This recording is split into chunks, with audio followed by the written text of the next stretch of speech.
नमस्कार। और कई सारे बच्चों का सवाल होता है कि क्या अब के समय में ये जो ओ लेवल का कोर्स है इसको करना फ़ायदेमंद होगा। मतलब हम जो अपना 6 महीने 1 साल का समय इस कोर्स के पीछे और कुछ धन अगर इंस्टीट्यूट से हम कर रहे हैं या डायरेक्ट भी कर रहे हैं तो 5,000 रुपये फ़ीस का जो देते हैं ये वर्थ रहेगा कि नहीं। ये सवाल हर बच्चे के दिमाग में होता है जब वो ओ लेवल जैसा कोर्स ज्वाइन करने जाता है।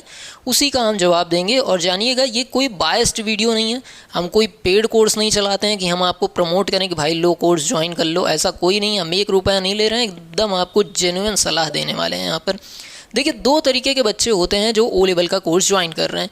एक तो वो जिनको गवर्नमेंट एग्ज़ाम में इस सर्टिफिकेट को लगाना है, दूसरे वो बच्चे जो प्राइवेट नॉलेज गेन करना चाहते हैं, मतलब जो प्राइवेट सेक्टर में जाकर जॉब करना चाहते हैं। ठीक, तो दोनों बच्चों के लिए मैं समझाने चल रहा हूँ। सबसे पहले बात कर लेते हैं उन बच्चों की जो सर्टिफिकेशन इसलिए करा रहे हैं कि उनको गवर्नमेंट जॉब में लगाना है।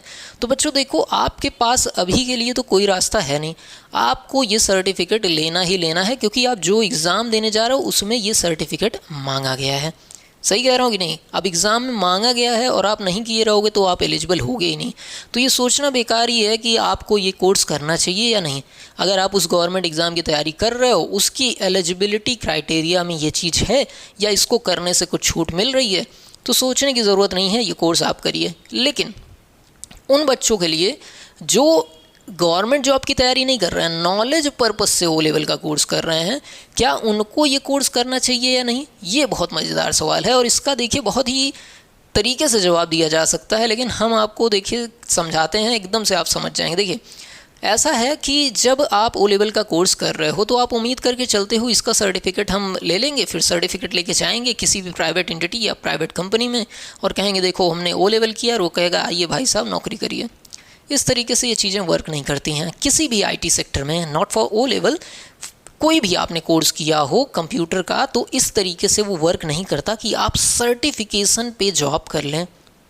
प्राइवेट सेक्टर में आईटी का जब आप काम करने जाते हैं, मतलब कंप्यूटर से रिलेटेड काम करने जाते हैं, तो सबसे मुख्य चीज़ होती है आपने उस कोर्स में पढ़ाई क्या की है और उसको करने के बाद आपको प्रैक्टिकली कितनी नॉलेज है उस चीज़ की। समझ पा रहे हैं? ऐसा नहीं है कि आपने किताब में ही पढ़ लिया तो काम बन गया। यहाँ पर जब आप जॉब की बात करते हैं, जैसे आप हमारी कंपनी में जॉब करने आएंगे तो हम आपका सर्टिफिकेशन का क्या ही करेंगे। समझ रहे हैं कि नहीं? हमको चाहिए कि आपको पाइथन आता है कि नहीं, आपको एमएस वर्ड एक्सेल अच्छे से आता है कि नहीं, आपको वेबसाइट बनानी आती है कि नहीं, ये चीज़ मुख्य होती है।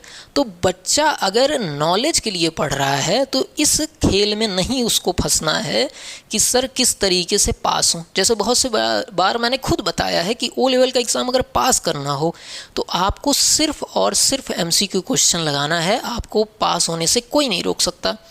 लेकिन जब आप जॉब करने जाएंगे तो एमसीक्यू क्वेश्चन तो पूछा नहीं जाएगा, तो आपको ध्यान देना है। हर चारों पेपर में ध्यान देंगे तो उसको बहुत बेहतरीन तरीके से डिज़ाइन किया गया है।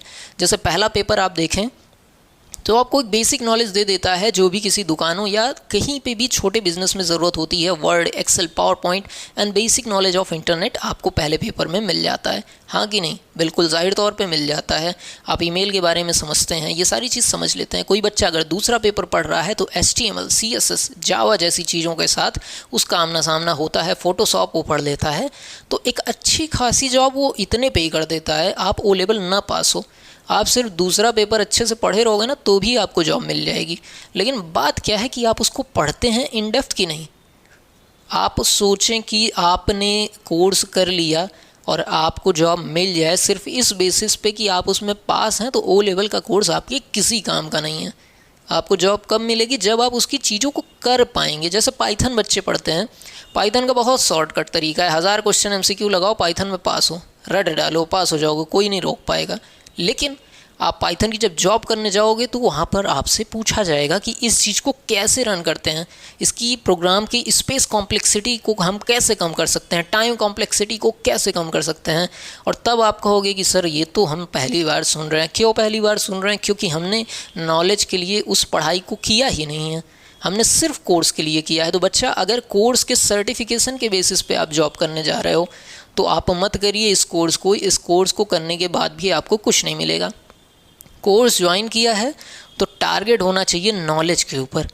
समझ रहे हैं कि नहीं? आप उसको प्रैक्टिकली करने का प्रयास करिए। कोई भी चीज़ आप चारों पेपर में से कोई भी एक पेपर इन डेप्थ पढ़ोगे, M1 तो नहीं कह सकता हूँ, M1 तो बहुत बेसिक है, लेकिन M2, M3, M4 तीनों में से कोई भी कोर्स को पूरा पढ़ डालो, सिर्फ एक पेपर में ही आपको जॉब मिल जाएगी, भले ही आप बाकी पेपर पास करो ना करो। मैं खुद की बात बताऊं तो M2 मेरा अच्छा था और M3 मेरा अच्छा था। तब ये C लैंग्वेज चलता था, ये पाइथन तब नहीं आया था, तो C लैंग्वेज तो चलिए जाने दीजिए, खुद से क्या खुद का बताना, लेकिन समझिए इस चीज़ को थोड़ा बहुत हमें नॉलेज थी और उतनी नॉलेज पे ही हमने जॉब नहीं की, हमने कंपनी तक रजिस्टर कर डाली अपनी, एक फ़र्म हम चलाते हैं एडवर्टाइजिंग कंपनी की, और उतनी ही नॉलेज पे हमारे सारे काम हो गए। तो आप जॉब ही नहीं, जॉब क्रिएट भी कर सकते हैं, लेकिन बात घूम फिर के वहीं आ रही है, बच्चा पढ़ाई किस लिए कर रहा है। आप सर्टिफिकेशन के बेसिस पे ओ लेवल कोर्स करना चाहते हैं तो नहीं, ये जॉब अब ये कोर्स उस तरीके का नहीं रह गया है कि आपको उसके बेसिस पे जॉब मिल जाएगी। लेकिन अगर आप इस कोर्स के पोटेंशियल के बारे में पूछें कि इसमें जो चीज़ पढ़ाई जा रही है उसका पोटेंशियल कितना है, तो इसका पोटेंशियल धुआंधार है, कोई अंत ही नहीं है। आप जॉब क्या, जॉब क्रिएट भी कर सकते हैं। तो ये करना आपका नुकसानदेह नहीं होगा तब जब आप प्रैक्टिकल चीज़ें पढ़ेंगे तब। आशा करता हूँ आपको आपके सवाल का जवाब मिल गया हो, और ना मिला हो तो कमेंट सेक्शन खुला है, आइए हमसे बात करिए, सवाल पूछिए, आपको आपका जवाब ज़रूर मिलेगा। मिलते हैं अगली वीडियो में, चैनल को लाइक सब्सक्राइब ज़रूर कर दीजिएगा। नमस्कार।